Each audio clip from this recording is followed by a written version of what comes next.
Amigas, amigos, vamos llegando libro a libro al final de la Biblia y quiero animarles a que nos acompañen, que sigan con nosotros en estos apasionantes estudios de la palabra de Dios, muy especialmente en estas cartas pastorales, como lo fue la de Timoteo, las de Timoteo y como lo es la carta que le escribe ahora a Tito. No sabemos mucho acerca de Tito. Tenemos algunas pequeñas referencias a él en las epístolas, en las cartas a los Corintios. Fuera de eso sabemos muy poco acerca de Tito, excepto lo que podamos extraer del libro, de la carta que vamos a considerar. Evidentemente él había sido convertido al Evangelio por el ministerio de Pablo, como lo fue Timoteo, porque él lo llama amado hijo, como lo hizo también con Timoteo. Pablo le escribe su carta a Tito casi al mismo tiempo que escribe la primera carta a Timoteo. Y hay mucha similitud entre ambas epístolas. Pablo está ordenando a las iglesias la designación de los ancianos, los diferentes servicios en la iglesia, las funciones de los diferentes grupos en la misma. Y así entonces, con este trasfondo, que no podemos hacerlo muy amplio, vamos directamente a la carta, donde Pablo se introduce a sí mismo como Pablo, siervo de Dios. La palabra griega allí se traduce que es un esclavo. Viene de la palabra douleo, que es un título de humildad, pero al mismo tiempo es un título muy importante. Ahora, ¿qué cosa puede haber más grande para una persona que ser siervo del Dios eterno, el Dios que creó el universo? Así entonces, él se ve a sí mismo en esta condición. Moisés fue llamado siervo o esclavo de Dios, como tantos en el Antiguo Testamento. Pablo comienza entonces su carta a Tito con esta declaración de él mismo como un siervo de Dios. Y además agrega, y apóstol de Jesucristo conforme a la fe de los escogidos de Dios y el conocimiento de la verdad que es según la piedad. Es decir, Pablo, siervo de Dios, le escribe a los escogidos, a los fieles, que están buscando la verdad, esa verdad que es según la piedad. En la esperanza de la vida eterna, agrega la cual Dios, que no miente, prometió desde antes del principio de los siglos. Ahora, yo no sé dónde Dios prometió la vida eterna antes de que el mundo comenzara, excepto por el hecho de que Dios existe desde y por toda eternidad, evidentemente antes de que comenzara el mundo. Esta palabra eternal es la palabra griega amonios, que es vida eterna. Es importante que nosotros reconozcamos que esto es más que el hecho de durar, es algo que tiene que ver con la calidad de la vida. No solamente se trata de vida eterna, sino de la calidad de esa vida eterna. Cuando aquel joven rico llegó a Jesús, le dijo, Maestro bueno, ¿qué debo hacer para heredar la vida eterna? Bueno, él estaba utilizando esta misma palabra que nosotros traducimos vida eterna. Él sin duda había estado observando la clase de vida que vivía Jesús. Él vio que allí había una calidad en la vida de Jesús que iba más allá de todo lo que conocía y que se diferenciaba de cualquier otro que hubiera visto vivir. Era esa gloriosa calidad de vida de Jesús, esa vida eterna. Y así la búsqueda de ese joven fue por esa calidad de vida, como también por la duración, evidentemente. Ahora Dios nos ha dado la esperanza de vida eterna. Esto, por supuesto, fue prometido por Jesucristo cuando Nicodemo fue a visitarlo de noche, según relata el Evangelio de Juan capítulo 3, y allí Jesús le dice que de tal manera amó Dios al mundo, que dio a su Hijo único para que todo aquel que en Él cree no se pierda, mas tenga vida eterna, en ese versículo conocido como el corazón de la Biblia, del Evangelio de Juan capítulo 3, verso 16. Si es una bendita esperanza que nosotros tenemos, una esperanza que ha sido confirmada por la resurrección de Jesucristo de la muerte. Pedro, escribiendo en su primera carta, en el capítulo 1, versículos 3 al 5, decía: bendito el Dios y Padre de nuestro Señor Jesucristo, que según su grande misericordia nos hizo renacer para una esperanza viva por la resurrección de Jesucristo de los muertos, para una herencia incorruptible, incontaminada e inmarcesible, reservada en los cielos para vosotros, que sois guardados por el poder de Dios. Es la promesa de la Biblia que tenemos para aquellos que creen en Jesucristo, esa promesa de que Dios nos da el don de la vida eterna.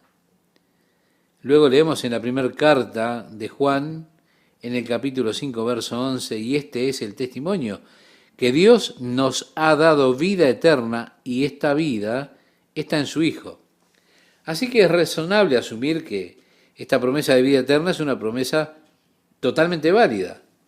Cuando miramos la naturaleza, vemos que Dios ha creado en la naturaleza la misma esperanza de resurrección en los principios que tiene la naturaleza. Cuando se planta una semilla en el suelo, la semilla primero tiene que morir antes de que salga una nueva vida. Es la forma que sale del suelo, no es la forma que usted planta. Lo que usted plantó fue solamente una semilla, pero Dios le da el cuerpo como Él deseó. Y así, decía el apóstol Pablo, es la resurrección de los muertos, sembrados en corrupción, pero levantados en incorrupción, plantados en debilidad, pero levantados en poder, plantados en deshonor, pero levantados en gloria, plantados con un cuerpo terrenal, pero levantados en un cuerpo espiritual. Esta semana pasada, mientras estábamos en el centro de conferencias, yo vi allí una pequeña oruga arrastrándose. Mientras la observaba, me di cuenta que existía en un cuerpo que fue diseñado para justamente lo que estaba haciendo, arrastrarse por la tierra. Entendí lo que había y yo puedo imaginar esa pequeña oruga en su mente tratando de volar, pero su cuerpo no está diseñado para volar. El cuerpo de la oruga, con todas sus patas, está diseñado para arrastrarse por el suelo. Ahora, un día, esa pequeña oruga trepa por el muro de la casa, empieza a emanar una goma y forma a su alrededor un capullo, y en un tiempo ese capullo comenzará a sacudirse con movimientos fuertes hasta romperse, y allí aparecerán unas hermosas alas de color dorado y negro, y la mariposa atigrada comenzará a volar por el jardín, sobre la cerca, por el campo. ¿Te das cuenta de lo que sucedió? Fue una metamorfosis en la naturaleza, un cambio de cuerpo, en el cual la oruga pasó, estando allí, en un estado, en ese capullo. Ahora, si usted ha tomado durante ese proceso del capullo y lo pincha, lo que va a salir de allí va a ver que sale algo como líquido. Y aún así se forma esa gloriosa mariposa. Usted encuentra entonces allí un cambio de cuerpo, un nuevo cuerpo diseñado para un ambiente totalmente diferente. Ya no es la oruga que se arrastra, sino que ahora es la mariposa que vuela. Dios, cuando hizo nuestros cuerpos, los diseñó para el ambiente del planeta Tierra. Es razonable creer que si Dios pone de manifiesto la resurrección en una semilla hacia una hermosa flor, esa semilla que murió, que germinó y murió, si Dios puede cambiar a una oruga en una mariposa y darle un cuerpo para un ambiente totalmente diferente, entonces es el mismo Dios que puede darnos un cuerpo adaptado para un ambiente totalmente nuevo, el ambiente celestial. Eso es exactamente lo que nos enseña la Biblia. Así como nosotros hemos nacido para vivir en la tierra y somos terrenales, luego llevaremos la imagen de los cielos, porque Dios ha hecho este cuerpo para la tierra y sabemos que cuando este tabernáculo terrenal, nuestro cuerpo, se disuelva, nosotros tendremos un edificio de Dios que no es hecho de manos, sino que es eterno en los cielos. Así que, porque asimismo lo que estamos en este tabernáculo, escribía Pablo a los Corintios, gemimos con angustia porque no quisiéramos ser desnudados, sino revestidos para que lo mortal sea absorbido por la vida. En su segunda carta a los Corintios, en el capítulo 5, versículo 4, estimado oyente, usted puede después cotejarlo. Así que la Biblia enseña que para el Hijo de Dios no existe la muerte. Solamente se producirá en cuanto al cuerpo una metamorfosis, un cambio de cuerpo cuando nos mudemos de esta tienda que se desgasta, se deshace, a la casa eterna. Sí, la esperanza de la vida eterna, un edificio de Dios no hecho de manos, eterno en los cielos, ese nuevo cuerpo que Dios ha preparado para mí, simplemente por mi fe, por creer y confiar en Jesucristo. ¡Qué regalo glorioso! ¡Qué esperanza gloriosa tenemos los cristianos!, ¿verdad? Ahora, fuera de Jesucristo, yo no conozco verdadera esperanza más allá de esta vida. En este periodo de unos cuantos años que llevo, no he conocido fuera de la esperanza del cristiano otra esperanza verdadera más allá de esta vida. Pablo decía, si nuestra esperanza estuviera en Cristo solo en este mundo, seríamos miserables, amigos. Si yo pensara, hey, esto es todo, todos los propósitos y todo lo demás se consuman ahora en este periodo, y miro alrededor, digo, bueno, estoy viendo lo mejor de Dios, yo pensaría, soy un miserable. Pero no, yo tengo una esperanza que me sustenta, que me mantiene en pie, andando, aun cuando llegan los momentos de oscuridad. Tengo una esperanza que me sustenta cuando las cosas van en contra y cuando me siento desalentado. Está esa esperanza que me mantiene vivo, una esperanza vital, importante para la existencia, para mantenerlo a uno en marcha. Es asombroso cómo esta esperanza lo puede mantener a uno en marcha. Sí, la esperanza que un día este cuerpo será transformado, que un día también este cuerpo tendrá la vida eterna. Mencionamos antes los experimentos hechos con las ratas noruegas y hay allí algunas moralejas. Ellos las colocan en unos cubos, echan agua constantemente para que no puedan flotar y las ratas se ahogan en un promedio de 17 minutos. Entonces, con un grupo experimental, cuando ellas están a punto de ahogarse, ellos sacan algunas de las ratas, las sacan del cubo, las secan, las colocan nuevamente en sus jaulas, las alimentan y las dejan que vivan una vida normal nuevamente.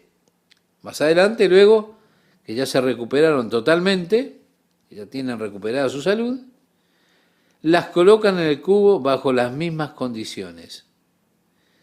Esas ratas que duraban un promedio de 17 minutos, ahora fueron capaces de sobrevivir por 37 horas. ¡Qué interesante!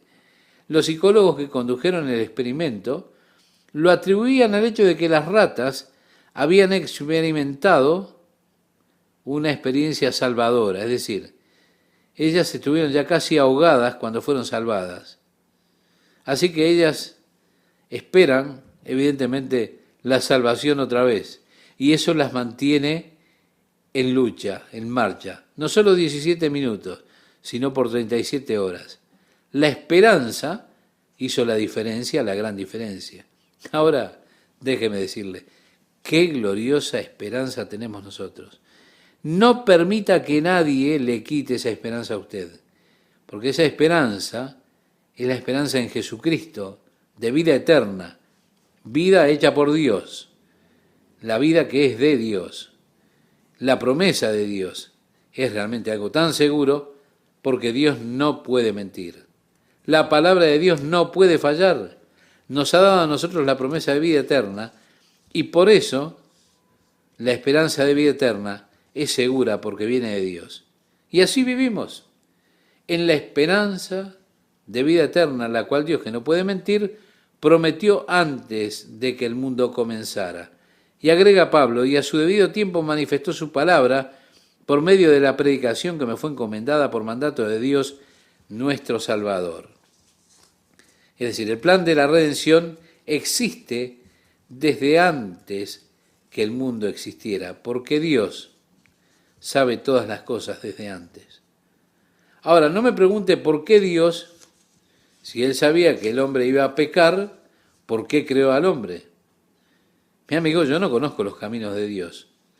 Dios me ha dicho que yo no conocería absolutamente sus caminos. Él dice, mis caminos no son vuestros caminos, están más allá de ustedes, en otras palabras. Así que, por sus propósitos, por sus razones, Dios creó al hombre sabiendo que el hombre caería, sabiendo que fallaría, pero Él también predestinó el método de redimir al hombre, proponiéndose enviar a su Hijo para revelarle al hombre su amor. Así aquellos que creyeran en Él tuvieran la esperanza de vida eterna por medio de Jesucristo. Por eso, a su tiempo finalmente alcanza a Dios en este aspecto. Nosotros todavía estamos atrás, estamos en el pasado en relación a Dios, en muchos otros aspectos, pero como hemos estado ya explicando acerca de la naturaleza eterna, cómo es que Dios está fuera de este tiempo continuo al cual estamos nosotros sometidos, o en el cual nosotros vivimos. Dios ve todo el espectro de tiempo con una sola mirada, con un solo vistazo. Él ve el comienzo y el final de una sola vez. Así que no fue hace 6.000 años o 2.000 años atrás. No, para Dios todo es presente. Él ve todo el panorama, mira todo de una sola vez. Yo, por ejemplo, lo veo dentro del tiempo continuo, cómo me va pasando a mí. Pero Dios no. Dios mira y ve todo de una vez. Y así este plan de la vida eterna, el plan de la redención, existía desde antes que el mundo comenzara, aunque a su tiempo Dios lo hizo conocer al hombre. Pablo dice, la predicación que me fue encomendada por mandato de Dios nuestro Salvador. Él ahora está dirigiendo la carta a Tito, verdadero hijo en la común fe, gracia, misericordia y paz. Decíamos, como con la epístola a Timoteo, también en este caso él incluye la misericordia con la gracia y la paz, que son el saludo común del apóstol Pablo. Y agrega, de Dios Padre y del Señor Jesucristo nuestro Salvador. Ahora, yo no sé por qué en la traducción de la Biblia ellos no colocaron una coma luego de Señor y lo dejaron junto con Jesucristo, porque de esa manera tenemos una distinción más clara de que la palabra curios tiene que ver con un título, no con el nombre. Muchas veces pensamos en esto como su nombre, pero no es su nombre. No, es su título, Señor es su título, por el cual damos a entender la relación que tenemos con Él, porque si Él es el Señor, entonces nosotros somos siervos. Si yo le llamo a Él Señor, la relación inmediata conmigo es que yo soy su siervo, su esclavo. Y al llamarlo Señor, estoy declarándome a mí mismo su siervo, su subordinado, su esclavo. Por esto es que Jesús dice, ¿por qué me llamáis Señor, Señor, y no hacéis lo que yo os mando?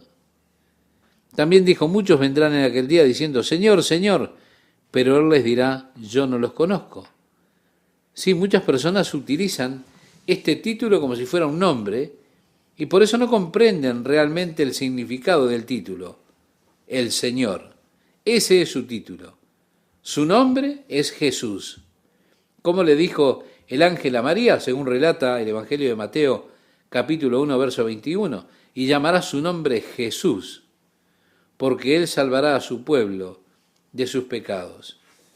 Sí, Cristo tiene que ver con su misión. Él es el Mesías, el Salvador. Esa era su misión.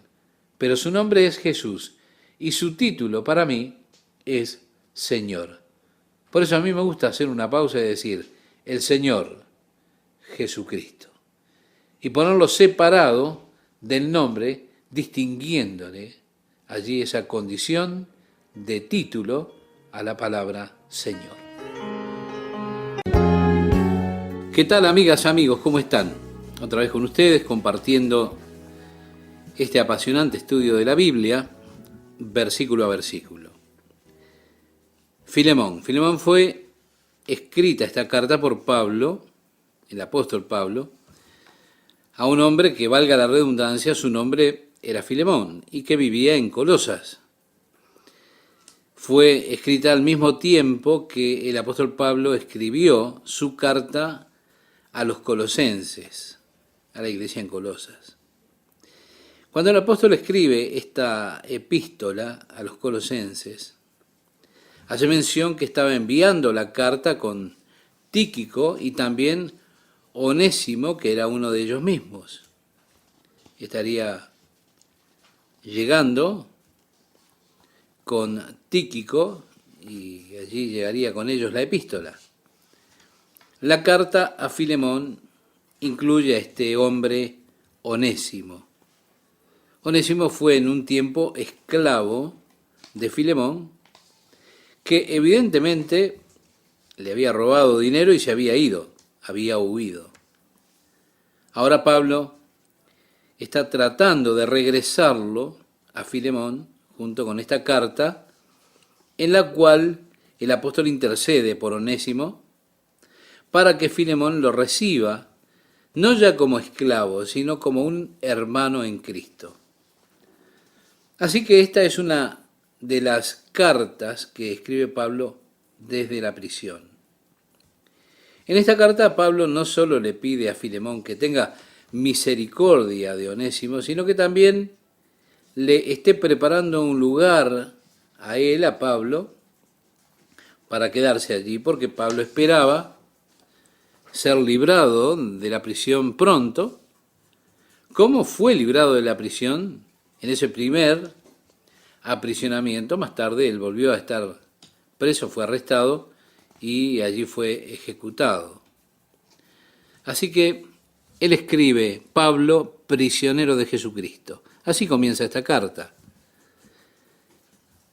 Nos dice en la primera carta que escribe Pablo a los Corintios, en el capítulo 10, verso 31, si pues coméis o bebéis o hacéis otra cosa, hacedlo todo para la gloria de Dios. Es que Pablo en su servicio era realmente así, un siervo, un prisionero de Jesucristo. Como siervo de Jesucristo, la vida del apóstol estaba totalmente comprometida a la causa de Jesucristo. Así que, sea lo que fuese que aconteciera con el apóstol, él no lo tomaba como algo personal, sino como algo que tenía que ver con el Señor y su causa. Muchas veces yo pienso que nosotros, como cristianos, nos desubicamos porque tendemos a personalizar los desprecios, los reproches que llegan a nosotros por causa de ser cristianos, por causa de Jesucristo. Si mientras estoy compartiendo mi fe en Jesucristo, mi amor por el Señor con todos, ellos se enojan conmigo, me dicen que soy un tonto o cosas por el estilo, yo tiendo a personalizar los comentarios de esas personas en lugar de darme cuenta que la animosidad que ellos tienen no está en realidad dirigida hacia mí, está dirigida hacia el Señor que yo represento. Por eso creo que es importante que nosotros realicemos la distinción, esta distinción en nuestra mente, de manera tal que con frecuencia el reproche que tomamos hacia nosotros lo tomemos en cuanto a Cristo. Y así, cuando la iglesia primitiva era perseguida y se les decía que no predicasen más en el nombre de Jesucristo, nosotros encontramos con que ellos se gozaban de ser tenidos por dignos de sufrir por Jesucristo. Aquí él se ve a sí mismo, es interesante, no como un prisionero de Roma. Es que Roma no podía retener, no podía impedir la obra del Espíritu Santo de Dios en la vida de Pablo. No, él dijo, soy prisionero de Jesucristo. Es que cuando usted ve las cosas de esa manera, hay una nueva luz, una luz diferente en nuestras experiencias. Podemos soportar y aceptar cuando nos damos cuenta de que es al Señor y a su nombre, y es por su causa que experimentamos esas cosas. El apóstol Pablo, cuando le hablaba a los ancianos de Éfeso, allí en Mileto, en la playa, él habló con ellos de cómo fue que él estuvo sirviendo al Señor con ellos y cuánto necesitamos darnos cuenta que el Señor es nuestro amo, que estamos a su servicio. Lo que sea que nos pase, que nos suceda por su causa y por causa de su gloria, que verdaderamente nos demos cuenta que somos sus siervos y por lo tanto los resultados de nuestros servicios también son los resultados del servicio al Señor. Así que somos, o decía el apóstol Pablo, soy un prisionero de Jesucristo. Y así comienza. Y agrega, y el hermano Timoteo. Cuando Pablo escribió la carta a los colosenses, también une el nombre de Timoteo con el de él propio, porque Timoteo era bien conocido en la iglesia de Colosas. Él había estado allí con Pablo ministrando. Es interesante que tenemos completa la carta. Están Marcos, Aristarco, Demas, Lucas. Pablo decía, mis colaboradores. Estos son los mismos que Pablo se une a ellos en la salutación de la carta a la iglesia en Colosas. Así que sabemos que ambas fueron escritas por el mismo tiempo. Porque el tiempo en que Pablo escribió su segunda carta a Timoteo fue en su segundo aprisionamiento, donde Pablo dice, todos me abandonaron, y habla allí de los que están en Asia, de los cuales son Figelo y Hermógenes. Ya lo hemos considerado en nuestro estudio.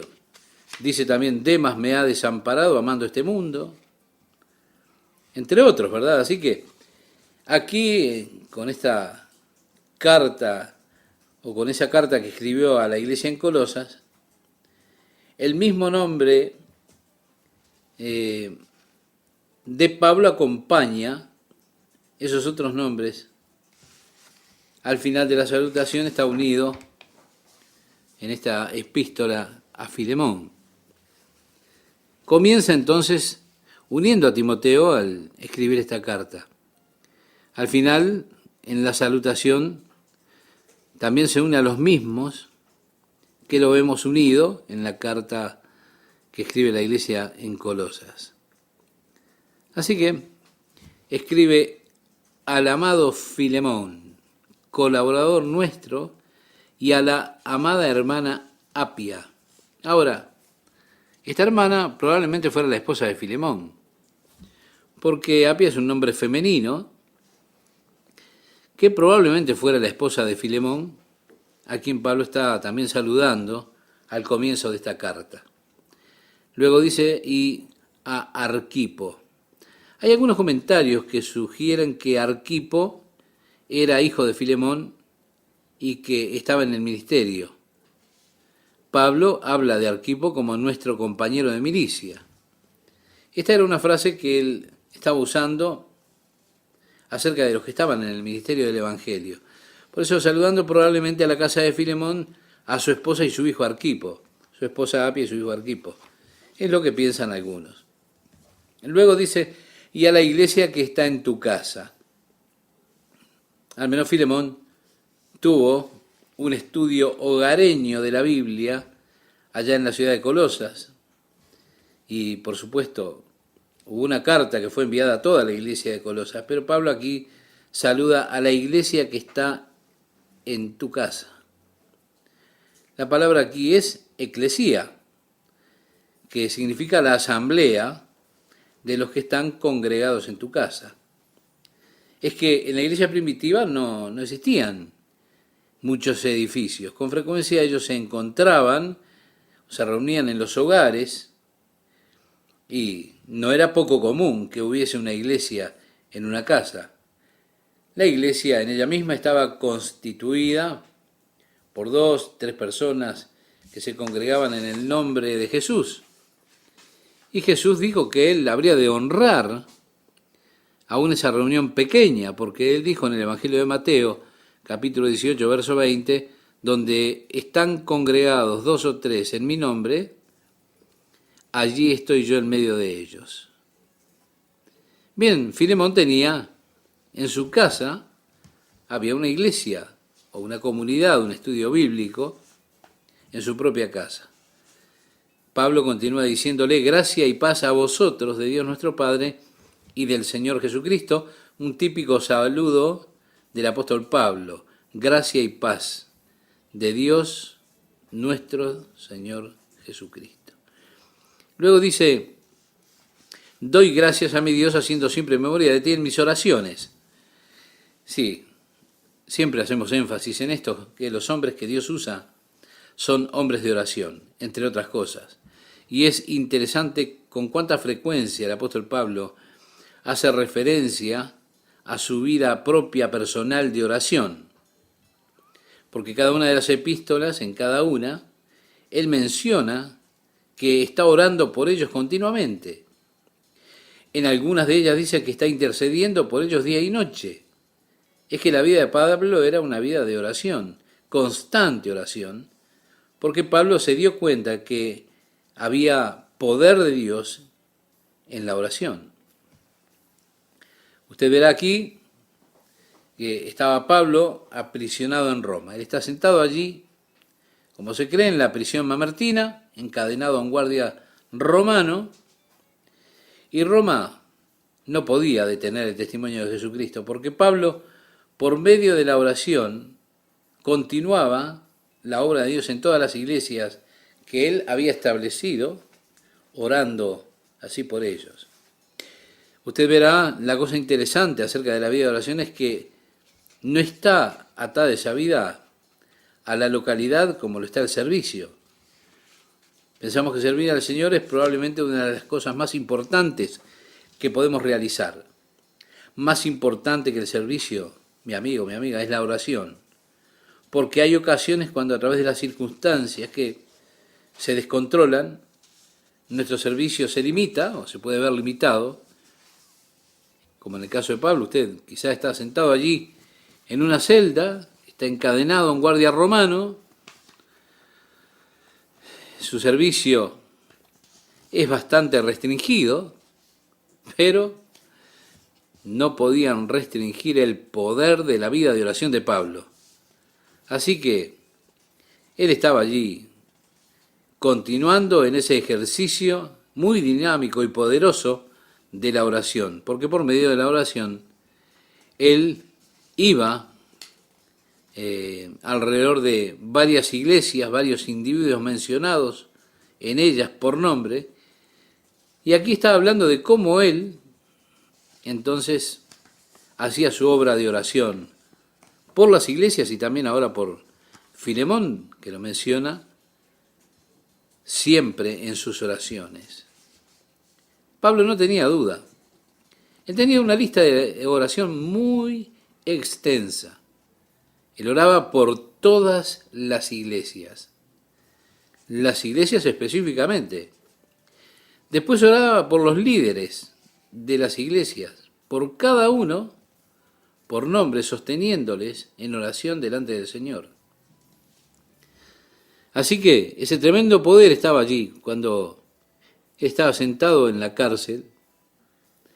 Él no podía ir físicamente, pero iba en oración por las provincias de Asia, Grecia, de regreso a Jerusalén, y haciendo una obra para Dios por la oración mientras estaba confinado en aquella prisión. Fue allí que Pablo dijo, porque oigo del amor y de la fe que tienes hacia el Señor Jesús y para con todos los santos. Vemos, Filemón era un hermano, bendito hermano en Cristo, uno por los cuales Pablo daba gracias a Dios por haber escuchado el amor que tenía Filemón y la fe que era demostrada hacia todos los santos, la comunicación de su fe. En el siguiente versículo el apóstol Pablo habla de la comunicación de su fe, que es la fe en acción. Sí, él demostró su fe a la iglesia por lo que hizo por la iglesia y lo que dio por aquellos que estaban en la iglesia, los que tenían necesidad. Santiago decía en su carta, en el capítulo 2, verso 18, alguno dirá, tú tienes fe y yo tengo obras. Muéstrame tu fe sin tus obras y yo te mostraré mi fe por mis obras. Por eso Pablo habla acerca de la fe de Filemón, esa fe que tiene y que de hecho está probada o se demostraba en el hecho de que él compartía con la iglesia. Sí, la palabra que se traduce participación es la palabra griega koinonía, que significa comunión o comunidad de compartir lo que uno tiene con los otros, el intercambio mutuo. Ahora, Filemón probablemente era un hombre muy adinerado. Él estaba dispuesto a compartir lo que tenía con otros que no tenían, por lo tanto, eso era una demostración de su fe verdadera. Le escribe Pablo en el verso 6, para que la participación de tu fe, o la koinonía, la comunidad en la que se comparte, sea eficaz en el conocimiento de todo el bien que está en vosotros por Cristo Jesús. La obra de Jesucristo dentro de su vida era demostrada por las obras de su vida, la vida de amor, la vida de compartir con aquellos que estaban con él dentro del cuerpo de Cristo, que es la iglesia. Y ahora el apóstol Pablo llega al asunto que lo preocupa, Onésimo. Y dice, pues, tenemos gran gozo y consolación en tu amor, porque por ti, oh hermano, han sido confortados los corazones de los santos. Pablo se está regocijando verdaderamente en el testimonio de la vida de Filemón, en la obra que Dios hizo dentro de su vida y que estaba siendo demostrada esa obra por medio de las obras que hacía Filemón. Y agrega, por lo cual, aunque tengo mucha libertad en Cristo para mandarte lo que conviene, más bien te ruego por amor. Sí, Pablo era apóstol, tenía autoridad como apóstol para encarecerle o ordenar hacer una cosa en particular a un creyente. Y aunque Pablo dijo, puedo mandarte algo, él nunca le ordenó hacer nada. No te voy a ordenar, te voy a implorar, te estoy suplicando, hermano. Jesús dijo a sus discípulos que los gentiles amaban ejercer dominio sobre las demás personas. Amaban gobernar a las personas, mostrarles su autoridad. Pero dijo además que no sería así entre ellos, entre los discípulos del Señor. Porque cualquiera que quisiera ser el principal entre ustedes, le decía el Señor, será el siervo de todos. Y aquí está Pablo. Como apóstol él tiene autoridad. Pero en lugar de venir con esa autoridad y decir, bueno, Filemón, esto es lo que te mando a hacer, Pablo dice, te suplico, Filemón. Apelando verdaderamente al amor que sabe que Filemón tiene, a la compasión que este hombre ha demostrado. Y cuánto mejor es cuando alguien viene apelando a la más alta naturaleza del amor. Ahora, hay quienes no son movidos mucho por el amor. Así que la Biblia dice, tiene que salvar a algunos por temor. Por supuesto, algunos predicadores toman esta escritura de memoria y ponen a la gente al borde del abismo, al borde del infierno todos los domingos, a ver si pueden salvar a algunos por temor. Pero no hay escrituras que digan, no debes darte cuenta de que es su benignidad que guía al arrepentimiento, por supuesto. Hay en Romanos capítulo 2, versículo 4, una palabra muy certera en cuanto a esto. Sí, algunos son salvos por temor, pero como base de la motivación, porque el apóstol Pablo dijo, es el amor, no el temor, el amor de Cristo el que nos constriñe. Así que motivado por el amor de Cristo, esa es la más alta motivación. Y él escoge apelar a esta motivación más alta, pidiéndole a Filemón por el amor que sabe que posee.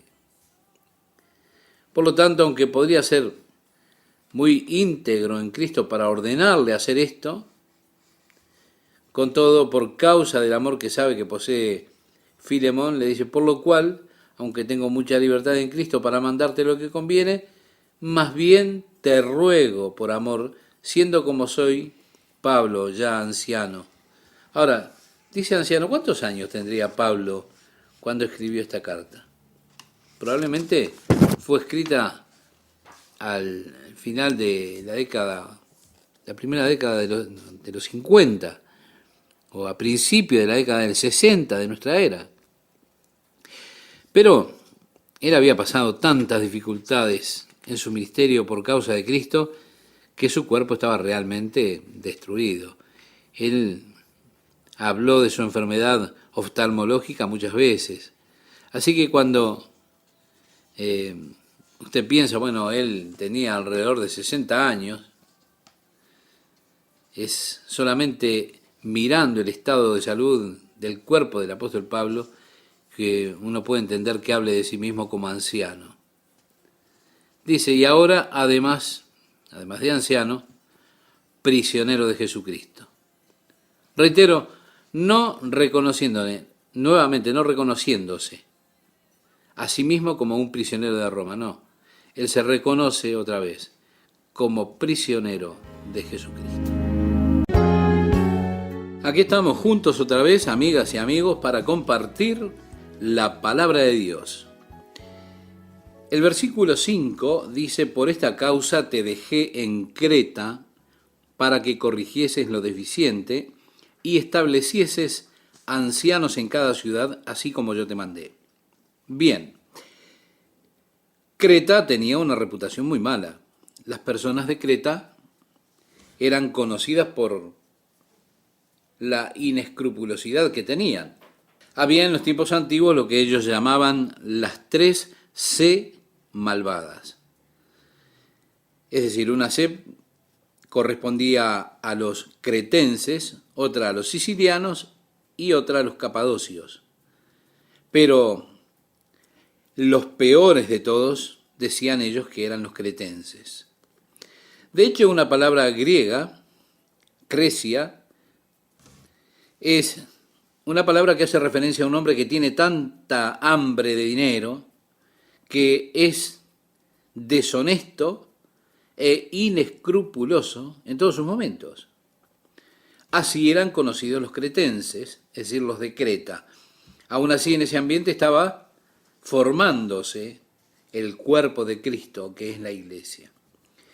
El apóstol Pablo dejó a Tito, que era como Timoteo, de acuerdo a lo que le escribe el apóstol Pablo a los Corintios. Él tenía el corazón como Pablo. Era un siervo confiable, compañero en el Evangelio. Por eso lo dejó en Creta con ese propósito de ordenar ancianos en cada ciudad, como Pablo lo había designado a él también. Si miramos las aptitudes, a continuación dice, el que fuere irreprensible, las aptitudes de aquellos que debían ser puestos como ancianos, marido de una sola mujer, que tenga hijos creyentes, que no estén acusados de disolución ni de rebeldía, porque es necesario que el obispo sea irreprensible como administrador de Dios, no soberbio, no iracundo, no dado al vino, no pendenciero, Es decir, está hablando de una persona que golpea a las otras personas. En algún lugar a lo largo del periodo debe haber sucedido que aquellos que fueron designados como obispos realmente no pudieron manejar esa condición. Y de esa forma las reglas en la iglesia primitiva contra los obispos, si un obispo golpeaba a un hombre o golpeaba a las personas, él tenía que ser sacado inmediatamente de su ministerio, de su puesto. Otra condición, dice el versículo 7, no codicioso de ganancias deshonestas. Y piense que era difícil encontrar en esa ciudad de Creta una persona con esas características, dada, valga la redundancia, la característica de los cretenses. Sí, estas son las advertencias negativas. Ahora entra en lo que podríamos llamar el rasgo positivo que debía tener el obispo, el anciano. Y entonces dice el versículo 8, hospedador. Piense, estimado oyente, que en aquellos días se hacían muchos viajes y no siempre se encontraba un buen hotel. Los hospedajes públicos generalmente eran lugares de baja reputación, de mucha inmoralidad, de mucha depravación. De ese modo, cuando un cristiano viajaba, para él era muy difícil. De allí que desarrollaron en la iglesia una gran hospitalidad para otros cristianos, abriéndoles la puerta. Era algo muy importante que los ancianos establecieran el ejemplo y que sus casas estuvieran abiertas para recibir a algún cristiano que pasara por allí, para que tuviera un lugar decente donde alojarse. De allí que el anciano, el obispo, tenía que ser hospedador. Y además amante de lo bueno, sobrio, justo, santo, dueño de sí mismo. Ahora, cuando usted mira esto, podemos decir que son casi las cosas opuestas que él había dicho antes. Él dijo primero no pendenciero, y aquí él dice dueño de sí mismo. Y así vemos los opuestos de las características negativas que el apóstol había mencionado antes. Cuando usted compara esto con la primera carta que le escribe a Timoteo, encontrará que la lista y las aptitudes requeridas son muy parecidas a las que el apóstol Pablo le dio a Timoteo cuando le indicó que tenía que ordenar a los ancianos. Hay en realidad muy pocas diferencias entre esa carta y la carta que estamos considerando. El versículo 9 nos dice aquí, retenedor de la palabra fiel, tal como ha sido enseñada, para que también pueda exhortar con sana enseñanza y convencer a los que contradicen, o a aquellos que trataban de ridiculizar el cristianismo. Por eso tenía que ser un hombre totalmente conocedor de la palabra, bien enseñado, con sana doctrina y con capacidad de enseñar la sana doctrina. Si usted mira, estimado oyente, una de las mayores debilidades que tiene la iglesia de nuestros días es la falta de enseñanza de la doctrina sólida, la sana doctrina. Muchas veces la iglesia se vuelve un centro de entretenimiento. Las iglesias compiten unas con otras a ver quién tiene el programa más entretenido o cuál tiene el instrumento musical más grande o el coro más grande o las mejores producciones. Personas con comezón de oír quieren escuchar sermones, pero que sean sermones con lindas historias, llenas de chistes, sin contenido. Y así ellos estarán muy entretenidos. Y dirán, él es un excelente orador. Nunca me reí tanto en mi vida como con este hombre tan gracioso. Qué triste, ¿verdad? Eso dice que la iglesia está débil. Lo que necesitamos en la iglesia es la sana doctrina. Necesitamos a aquellos que puedan enseñarnos la sana doctrina y puedan establecer a las personas en la fe por medio de la palabra de Dios, probando que Jesús es realmente el Mesías prometido de Dios. Seguimos leyendo y dice, para que también pueda exhortar con sana enseñanza y convencer a los que contradicen, porque hay aún muchos contumaces, habladores de vanidades y engañadores, mayormente los de la circuncisión, es decir, los judaizantes, aquellos que estaban a salvo dentro de los rangos de los judíos. ¿Y cómo los llama el apóstol Pablo a ellos? ¿Se dio cuenta? Habladores de vanidades. Es decir, no tiene contenido ninguno el mensaje que ellos dan. Son engañadores. Y agrega además el apóstol, a los cuales es preciso tapar la boca, que trastornan casas enteras, enseñando por ganancia deshonesta lo que no conviene. Sí, hombres que están en el ministerio por el beneficio que obtienen, por la ganancia financiera, deseando decir las cosas que las personas quieren escuchar, para que de esa forma ellos puedan vivir con un estilo lujoso de vida, sí, ese estilo que ellos quieren.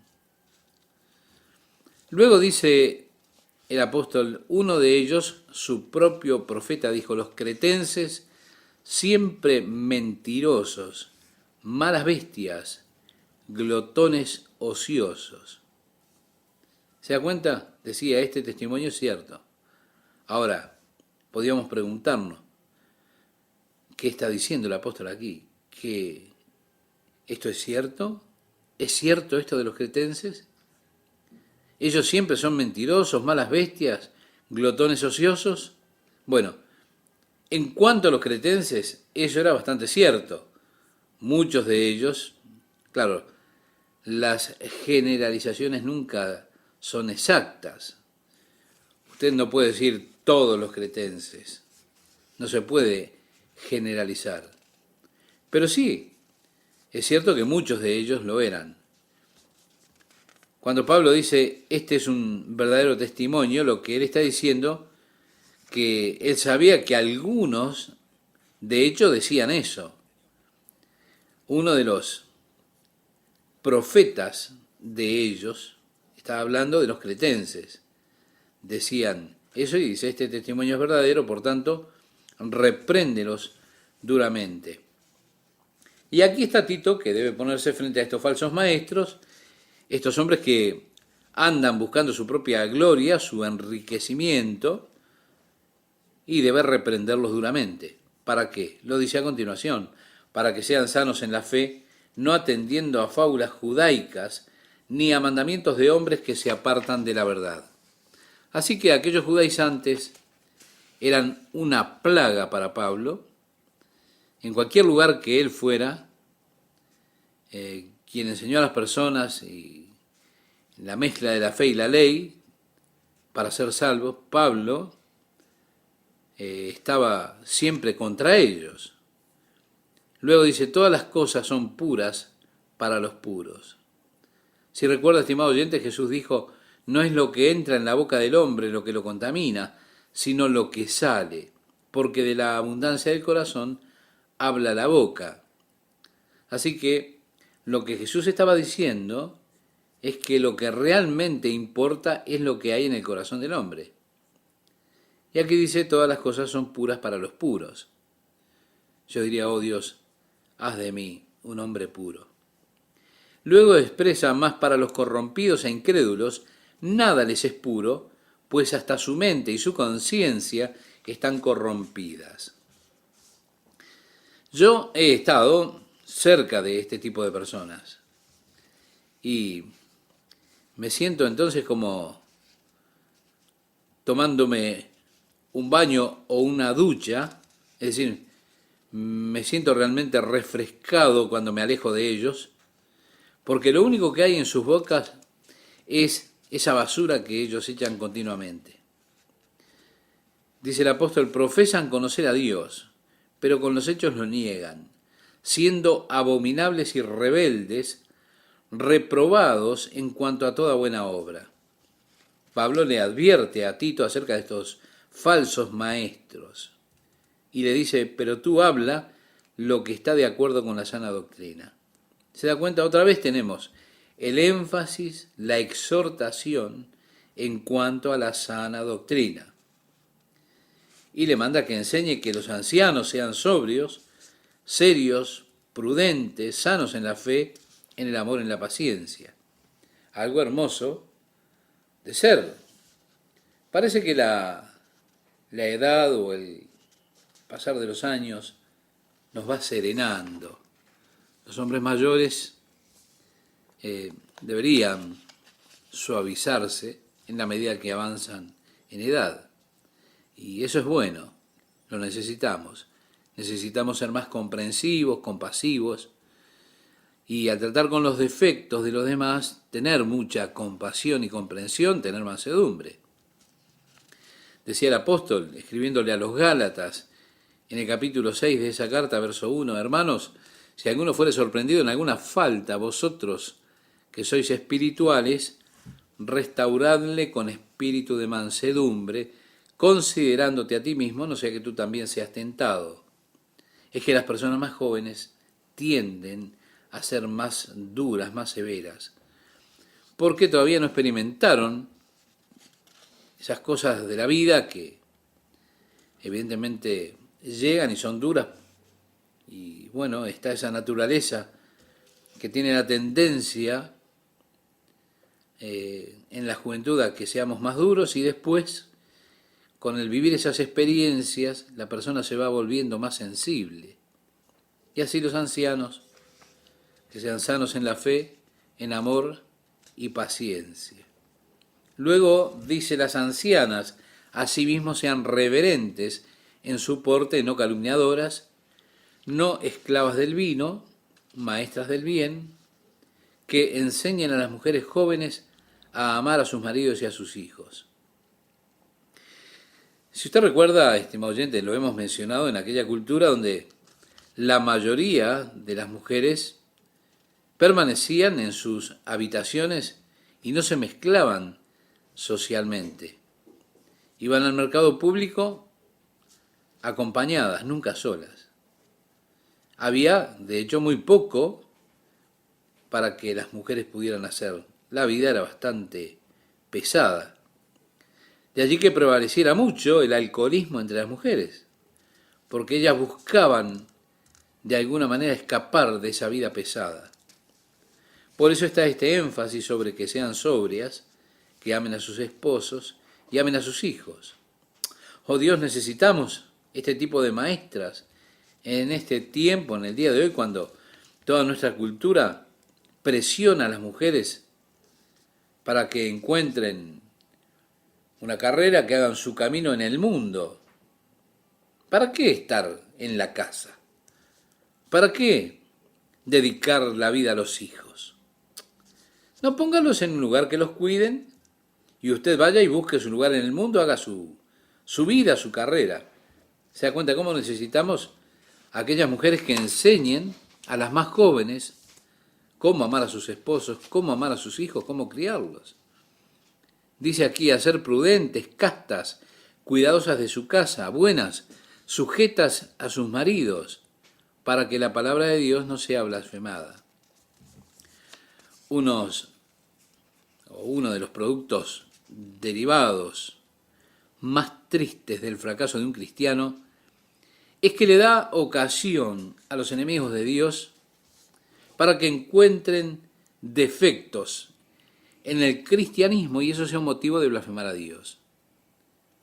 Cuando miramos al Antiguo Testamento, David había cometido su pecado con Betsabé y Natán lo viene a reprender y le dice: has hecho que los enemigos del Señor blasfemen. Les has dado una causa para blasfemar a Dios. Tenemos que ser cuidadosos de nuestras vidas, la forma en que vivimos, para que por nuestras acciones no blasfemen a Dios, que vivamos una vida pura, casta, discreta. Si los enemigos de Dios no tendrán ocasión de blasfemar el nombre de Jesús por nuestra culpa. Y así se supone que el cristiano debe ser diferente. Y dirán, él es cristiano, mírenlo. Ahora, quizás digan, si eso es el cristianismo, entonces bla, bla, bla. ¿Se da cuenta? Usted hace que los enemigos de Dios blasfemen el nombre de Jesucristo. Oh Dios, ayúdanos a no hacer esto.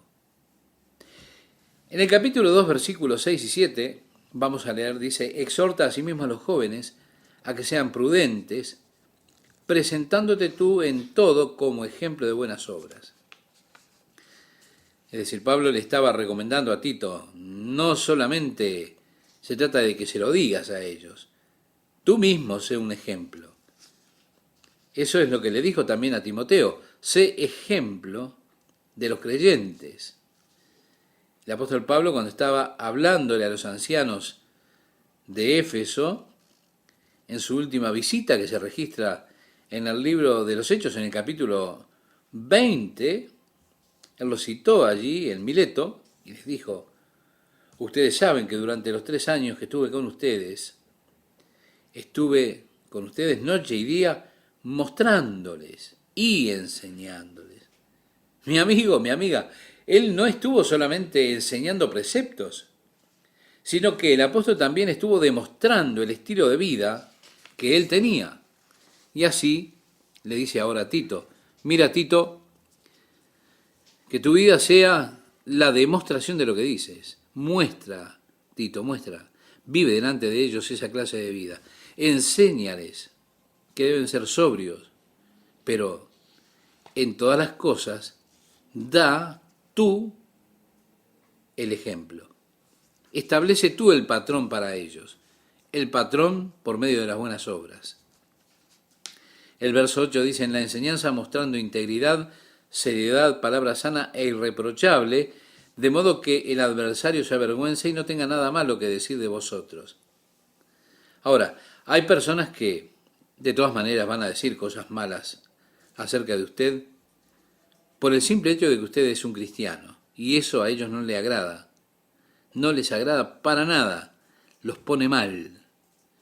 Pero de todas maneras, usted no les dé a ellos la oportunidad de hablar cosas malas, sino, estimado oyente, viva una vida de compromiso con Jesucristo, una vida de dedicación a la obra del Señor.